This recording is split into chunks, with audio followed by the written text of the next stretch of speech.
सुप्रभात बच्चों। आज वर्ग चतुर्थ को संस्कृत के चौथे अध्याय से पढ़ाने जा रहे हैं। अभी जो है जूनियर क्लास के लिए सिलेबस में सिर्फ शब्द और शब्दार्थ याद करना है, इसी का ज्ञान प्राप्त करना है। जितने भी 3, 4, 5 यानी तीनों वर्गों में सिर्फ शब्द और शब्दार्थ के विशेष ज्ञान प्राप्त करना है। तो आज संस्कृत में फूलों के नाम के विषय में बता रहे हैं, जो तुम्हारे चौथे अध्याय में है। पहला है कमल। कमल का हिंदी अनुवाद होता है कमलम। उसके बाद है लाल कमल।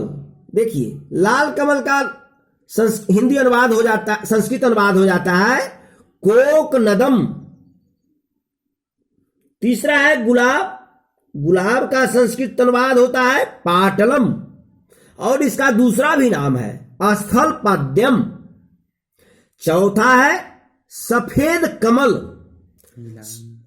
सफेद कमल का संस्कृत अनुवाद पुंडरीकम होता है। उसके बाद है नीला कमल।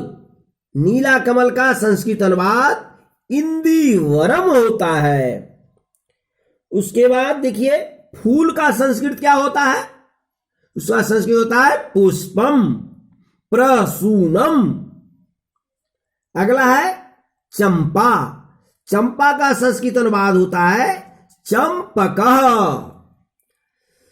उसके बाद है कनेर। कनेर का संस्कृत अनुवाद कर्णिहार होता है। चमेली है तो चमेली का संस्कृत अनुवाद मालती होता है। उसके बाद है हर सिंगार।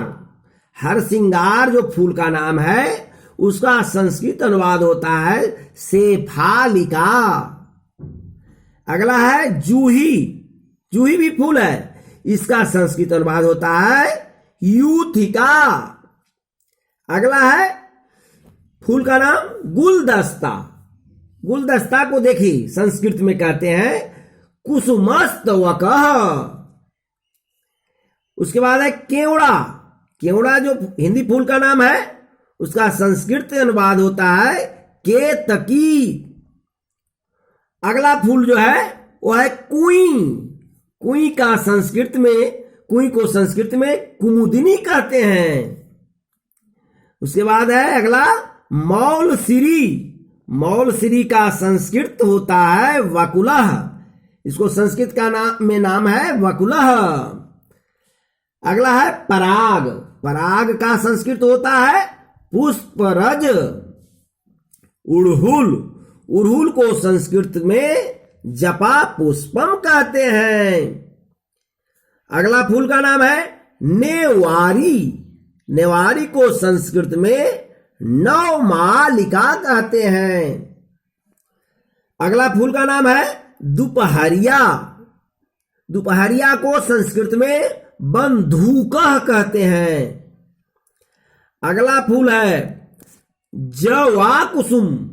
जवा कुसुम को भी संस्कृत में जपा पुष्पम कहते हैं। यानी उड़हुल को भी जपा पुष्पम कहते हैं और जवा कुसुम को भी जपा पुष्पम कहते हैं। दोनों का नाम संस्कृत में एक है। अगला फूल है बेला। बेली नहीं, बेला उसका नाम है।